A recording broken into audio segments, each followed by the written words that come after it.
Hey guys, Yankee here, and today I'm going to be giving my thoughts on Pokemon Sun and Moon episodes 26 to 50.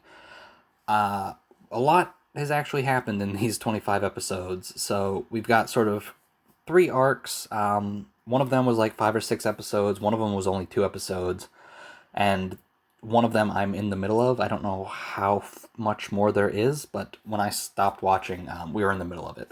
So I'm going to sort of go over the arcs, and then I'm going to talk about the characters, because we got so many characters in this season.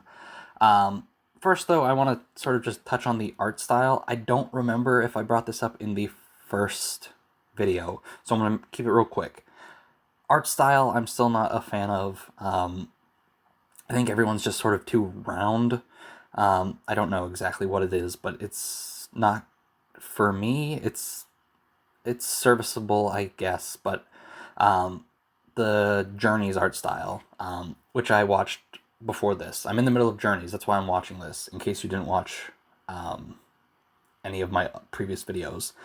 The art style in Journeys, I think, is a bit better. It's a good mix of what we have here in Sun and Moon and sort of what I grew up watching. But yeah, overall art style, not a big fan. Animation can be pretty good. It's not always great. The Z-Move animations are great, but those are reused. So you would hope that those are really good, since we're going to be seeing them a lot. Anyway, that's my thought on the art style and stuff. So let's get to sort of the first arc. For like, I don't remember when exactly, but not too long into the sort of this batch of episodes, we went on a trip to Akala Island. I didn't go anywhere. The characters went to Akala Island, and we got quite a few episodes there, like 5 or 6. We meet Olivia, who is the kahuna of Akala Island. I hope it's Akala Island. I can't remember. We meet her. She's a lot of fun in this show. She's sort of clumsy. It's not really a unique thing. She's clumsy, but when she battles, she's strong, right? I don't know. I thought she was fun. But yeah, this arc was basically the kids at the school. They take a school trip to the island. Every character, I think, got an episode. Maybe not Lily.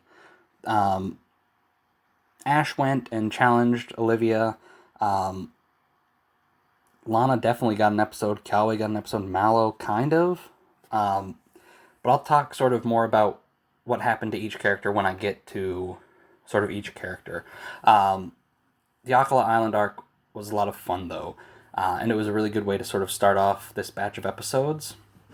The next arc, which I don't remember where it is. Where they were in the season doesn't really matter. The next arc was sort of going back to Kanto. This was just a 2-episode arc. We see Brock and Misty again, and these 2 episodes are probably my favorite. I grew up watching the original anime, so I have a lot of love for those characters, and seeing them both back was a lot of fun. I am watching this in Japanese, though, with subtitles, so their voices are completely different. But they would have been different anyway, because I think all the English voice actors changed. So, but yeah, hearing their Japanese voices was neat. The episodes with them were great. And they were really good sort of reunion episodes. The first episode, Brock, Misty show up. Team Rocket also just happened to be in Kanto. And then we get the Jigglypuff, who I completely forgot about until I saw him. The Jigglypuff from early seasons that would always draw on everyone's face when it sang. That was a lot of fun. I still miss Brock and Misty, so it was good to have them. And then in the second episode, we got the gym challenges. All the people at the Pokemon school in Alola came, and they're challenging Brock and Misty to sort of a gym fight. And we get to see sort of Brock and Misty both use Mega Pokemon. Brock has a Mega Steelix, Misty has a Mega Gyarados. And we get to see sort of Megas versus Z-moves, and that was a lot of fun. So yeah, overall, those 2 episodes were great. My one really tiny little nitpick thing, Brock and Misty had their original outfits, which is weird, because before they would always get new outfits, just like everyone else, right? When Brock kept coming back, like, whoops, I hit my phone. When Brock kept coming back, he got a new outfit for Advance, just like Ash did. He got a new outfit for Diamond and Pearl, just like Ash did. Misty, I forget when she showed up, if it was in Advance or in Diamond and Pearl, but when she showed up, she had a completely different outfit. So sort of seeing Brock and Misty just sort of back to the outfits they wore in the original show was strange. So I would have either liked, one, they just had new outfits. We know who Brock and Misty are. We don't need the exact outfits that they used to wear. Or two, and this is why it's sort of like a little nitpick. Ash is back home. Just give him his old outfit for a couple episodes so they at least match. But we have sort of Ash wearing his current outfit for Sun and Moon, and then we have Brock and Misty wearing their old outfits for some reason. Anyway, that's just such a small nitpick. Episodes were really good. I liked them a lot. And now the final arc that I'm still in the middle of, I don't know how long it's been, and it's sort of mixed in with sort of like regular episodes. Like, you'll get a standalone episode and then just like a little bit of this one will sneak in. Is sort of the stuff with Lily and Gladian and Silvally, right? We learn why Lily can't touch Pokemon. It's because, what is his name? Faba. Summoned an Ultra Beast, the octopus one that I don't remember the name of, but I wrote down. Nihilego. He summoned an Ultra Beast. It grabbed Lily, and then he used a psychic Pokemon to erase her memory. And so all that she was left with was sort of like, I guess, the fear of that, so she couldn't touch Pokemon. So yeah, that's that arc. The episode that it just ended on has Faba basically summoned Nihilego again, and it basically dragged Lusamine off into the, ultra space, ultra dimension, whatever it's called. So that's that arc. I'm still in the middle of it, and I'll talk a bit more about it when I get to sort of individual characters here, especially Lily. Alright, so those are the 3 arcs. They've been really good. Character stuff. Ash. Alright. On Akala Island, he faces off against Olivia. He sort of barely wins. A couple episodes in that sort of arc were about Ash's Rockruff and it getting ready to evolve. And sort of how, apparently, before a Rockruff evolves, they get kind of aggressive. And we see that a bit, especially in the battle with Olivia, where Rockruff basically attacks Ash's Rowlet, and causes it to faint in the middle of a double battle. But yeah, those episodes were okay. I'm glad he is sort of, like, the Rockruff is sort of done with that, even though now that he's evolved into a Lycanroc, he's still a bit more aggressive than he was, which is okay. We see, like, it's just completely introduced out of the blue, and we'll see if it appears again, but they basically set up that if Ash's Lycanroc's mane gets, like, messy, it sort of goes berserk.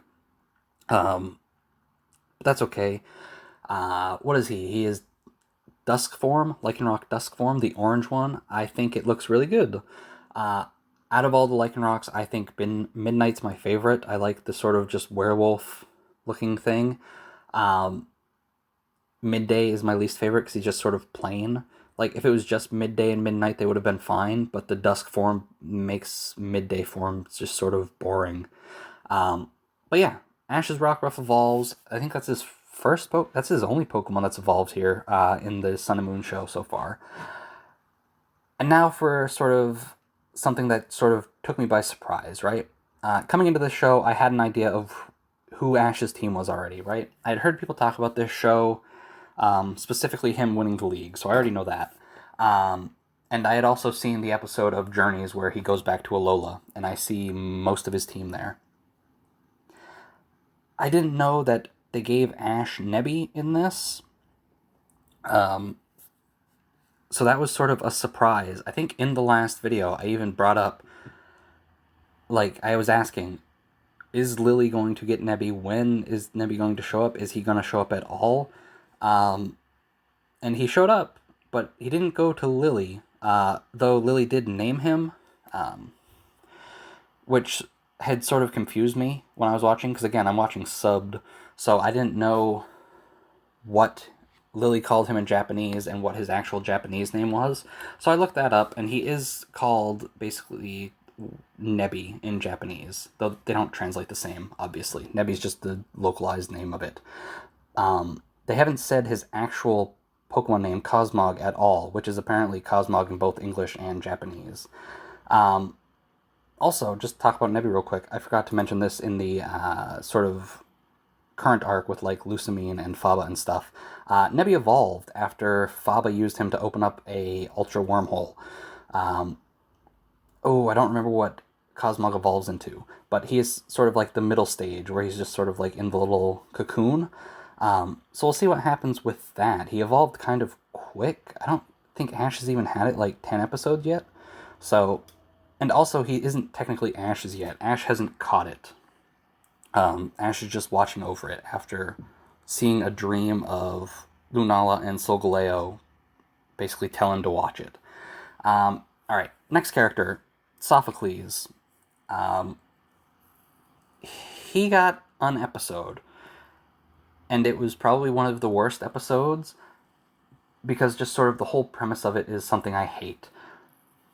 The episode is basically Sophocles thinks he's moving away. Also, I might accidentally call him Mamane, because that's his name in Japanese, and I remember that better, because I don't really remember Sophocles. It doesn't really come to mind that often. Anyway, his parents said they were leaving, so he assumed they were moving. It turns out they were only going to rent a house for a few days while their house is repaired. So, the first, half is... I almost said it right there. Sophocles is worried about moving, and everyone else at the Pokemon school sort of realizes this, and they want to know what's wrong. And then he tells them, yeah, I'm moving, and it sucks. And so they're like, okay, we'll throw you a party, and it'll be great. We'll send you off with a smile, don't worry about it. Well, then he goes home, and he learns that they're not actually moving, they're just having their house renovated or whatever. And now he's sort of worried, because everyone wants to throw a party with him, and they're all, treating him real nice, and he just doesn't want to tell him that he's not moving. And it was awful. I don't like episodes like that. Anyway, he did get a new Pokemon out of it, though. Ash, as sort of like a farewell gift, went out and got a, Charjabug.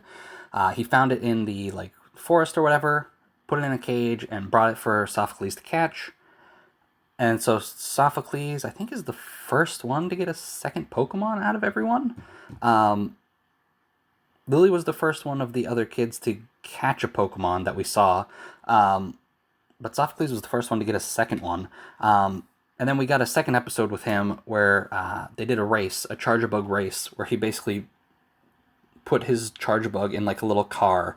And it was a race. And it was a fun episode. And it made me sort of miss... they're not related at all. But it reminded me a bit of, contest episodes from, Advanced or Diamond and Pearl. How we always had that character that just sort of had something else besides Pokemon battles. And it sort of made me wish we had something like that here. The race was a lot of fun. I'd be down for a second race episode. I doubt we'll get that. But it was fun. Sophocles, I'm warming up to. I didn't really care about him when I played Moon. Again, like most gym leaders or the trial captains in this, they appear for 5 seconds and then disappear. But Sophocles is fun. And I don't know why I put him here. Okay, next up is Lily. I should have started with Lily. Ash, then Lily. Since she sort of got the most in this batch of episodes. The first sort of major thing is she couldn't touch Pokemon, and she's been sort of trying her best to get over that. And one of the episodes was about all of the kids at the Pokemon school sort of swapping Pokemon and sort of learning to take care of a Pokemon other than the one that they're used to. Lily swaps with Ash, and she has to take care of Pikachu. she fights her butler, James, I think, with Pikachu, and they sort of bond, and she's able to touch Pikachu. And then basically, like, the last 4 or 5 episodes have been revolving sort of around her. We got the Silvally stuff where she had her memory wiped. Silvally had sort of... Silvally exists to fight Ultra Beasts, right? So when Nihilego had captured Lily and was dragging her through the Ultra Wormhole, Silvally saved her, but that memory was wiped. So we got like a little bit... Like, it was only like an episode where she was sort of afraid of it. And it's... When she saw Type Null, it sort of brought back those memories. And so we got an episode about her just sort of getting some of those memories back. Things like that. And, like, she's really afraid of Nihilego.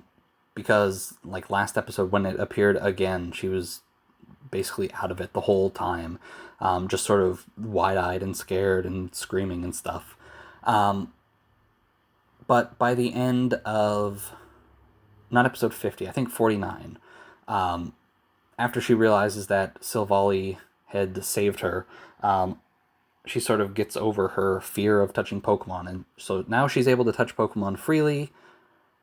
And I think that's a pretty good pace for this arc, right? 50 episodes, she wasn't able to touch Pokemon, slowly getting over it. Alright, now it's done. We're moving on from that. She can touch Pokemon now. I think that's good. I don't know what you do with her now, but I'm glad that didn't drag out for the whole show, even though it hadn't been intrusive, right? It was fine.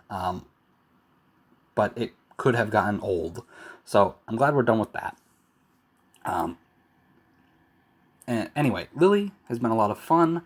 I'm liking her more in this than I am in the games. Like, I like this show more than I like the games, right? So Lily has been good. I've been enjoying her. Next up is Lana. She was the first first episode on Akla Island. The first, like, standalone, just Lana episode, right? One of the first episodes when we got there was, what are they called? Stoutland. Where they all rode Stoutlands and they were basically having a treasure hunt contest. And whoever found, like, they would get points depending on what they find, and whoever got the most points wins. I don't think there was a prize. But Lana found a sort of stone that they use to make Z-rings, which looks really goofy because it just has, like, the little Z-Power logo, and it looks silly. But she found one of those, and Olivia owns, like, a jewelry store. She makes her own jewelry. So she took that and made Lana a Z-ring. So she is what is it? Just Ash, Lana, and Kiawe have Z-rings out of the class so far. And I assume the other ones will get some eventually, right? We got 100 episodes left. And then her standalone episode was her trial from the games. So she had the trial where you go fishing for Wishy-Washy, and then you fight it. And her standalone episode was about fishing up a Wishy-Washy. And I had thought she was going to catch one, right? Like, as soon as I realized that this was based on her trial, I thought, okay, she'll get the Wishy-Washy. She did not. She caught it when she was fishing. They gave her a Water Z crystal, and that was it. And now she has a Z-ring, she has a water crystal. We got an episode about her trying to sort of learn how to use it with her Poplio. I forgot what it was called. And that was good. I think Lana has been pretty good in this batch of episodes as well. Next up is Kiawe. His like standalone episode on Akala Island isn't so much based on his trial, because the trial in that was like a memory thing, right? I don't know how you would adapt that into an episode, but he did sort of get into a battle with the Alolan Marowak, and he did actually end up catching the Alolan Marowak. So now Kiawe's got 2 Pokemon, Sophocles has 2 Pokemon, and that's it. Nobody else caught anything except Ash. No, not even Ash. Ash only was given, Ash is only taking care of Nebby. So, only 2 captures, but whatever. That's fine. I don't really have much else to say about Kiawe. Him and Ash like to train. That's basically it. I don't think he got another episode after that. Mallow, out of all the classmates, she is the one that's got the least to do. The episode based on her trial from the games, it was exactly her trial, hunting for ingredients. And she sort of got sidelined in it because it ended up being a trial for Ash. So she was there sort of helping him find ingredients, but she was really just there to sort of watch or something. So she didn't even really get that episode. And again, I thought Lana was going to get the wishy-washy when and she didn't. And then Marowak showed up. I thought Kiawe was going to get Marowak. He did. What is the little bug? Fomantis, I think. That showed up. I thought maybe Mallow would get that. She didn't. Mallow didn't get any Pokemon. The episode based on her trial was mainly about Ash being able to then face Olivia. We did get another episode with her where her dad owns a restaurant and she helps out. And the restaurant was going to be on TV. And so she's in the back cooking and her dad is just sort of out front talking while she has to do everything, all the cooking and stuff like that. And she sort of gets fed up with him just constantly telling her, do this, do this, do this, and not helping, and she just leaves. That episode was okay, I guess. I don't know. Again, Mallow has got the least to do so far, which is a shame, because I like Mallow. She just needs some good episodes, and maybe a couple more Pokemon. Next, Gladion. I don't remember if he showed up right at the end of my last batch of episodes or right at the start, but he showed up. He battled Ash, and it was interrupted by Team Rocket. And then I assumed that was going to be it for a while, but he showed up a few times, and then he's had a lot to do in sort of the last little arc, because it's basically about his family, right? Lily, Gladion, Lusamine, those are sort of the 3, mainly Lily and Gladion. They've sort of been the center of it. And now Lusamine's kidnapped, so who knows what's going to happen with her. Alright, next on my list of characters is Lusamine. I don't really have much to say about him. Ooh, no, I do have something else to say about Gladion. Type Null. I don't know how Type Null works, because Type Null and Silvally, I've seen them. I know they're basically the same Pokemon. Type Null just has the helmet on. So I thought, to evolve, when he evolves, the helmet comes off and he's sort of free or whatever, because he's supposed to be an Ultra Beast killing weapon or something. But no, he was a Silvally, got the helmet put on, became Type Null, and then it broke off and he's Silvally again. I don't know. The anime really confused me on how Type Null and Silvally work. So, I don't know. Silvally's sort of a mess. He's kind of neat, but meh. I don't know how his evolution, I want to put it in quotes, works, because it feels more like a form change now. Lusamine, I don't really have much to say about her. I had something to say about her until this episode, right? Her character's, I won't say completely different, because I can't remember the game, but she feels different than she did in the game. Because I specifically remember her basically telling off Lily and basically saying that she needs to just do what...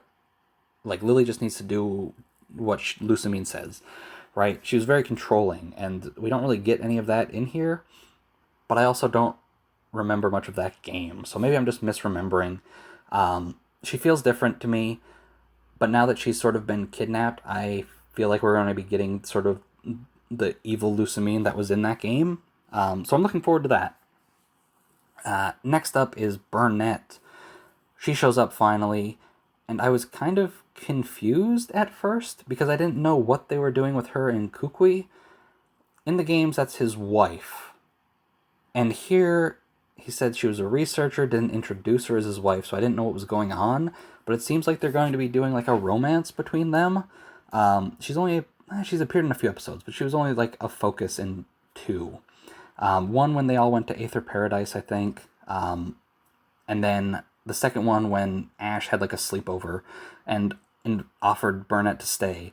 And she said yes for some reason, and it was, I don't know, kind of weird. Like, I don't know how old she is. She's like 30. If a 10-year-old kid says, "Hey, all my friends are staying over, you should spend the night too," I don't know if a normal person would say yes. So that was just sort of weird. And I know why they did it, because they need her there, but it was just a very weird way to do it. But I think we're going to, we definitely have to get a romance because they're married when we went back to Alola in Journeys. So I like Burnett. I like Kukui a lot. He's still like my favorite. He's become my favorite professor because he actually is in the game. And he's actually a part of this anime more than any other professor before. So I like Kukui a lot. He's my favorite professor. Burnett was neat, but you didn't really see much of her, and I didn't play the game she was originally from. Anyway, Burnett and Kukui, I'm looking forward to that. Next up, we see the other 2 Aether Foundation people, Wick and Faba. Wick doesn't really do much. Faba's evil. He opened up an Ultra Wormhole back when Lee was a kid. He opened it up again. That's it. He's just sort of a bad guy. We'll see what happens with him. Team Rocket. I love Team Rocket in this show. We had one episode about Mimikyu and Jessie where they kind of bonded. And it was a really fun episode, even though Mimikyu hasn't shown up for a little while. But it was still fun. And so we sort of got Team Rocket trying to get Nebby. And when James went to look it up in his little encyclopedia, I don't think it appeared, and so he just assumes that it's like a baby Ghastly, like a Pichu or a Cleffa or something, but for Ghastly. So that's kind of funny. But yeah, everything with Team Rocket is a lot of fun. I hope we get some more episodes about them again, because the Mimikyu and Jessie episode was good. I don't think we have got a James episode yet, so I'm hoping we get one of those soon. And to just sort of wrap it up, Team Skull completely disappeared. I don't think they have appeared in a single episode in this batch. So yeah, I don't know what's going on with them. If Lucamine goes completely evil, they'll have to become relevant at some point, because not even Team Skull themselves, just, what was the guy's name? Like, the leader of Team Skull was sort of working with Lucamine. So yeah, they have to come back at some point, but they just completely disappeared in this batch of episodes. Anyway, that's it. This is a long video. I should make these less episodes, but I don't want to. Anyway, that's it. If you made it this far, thanks.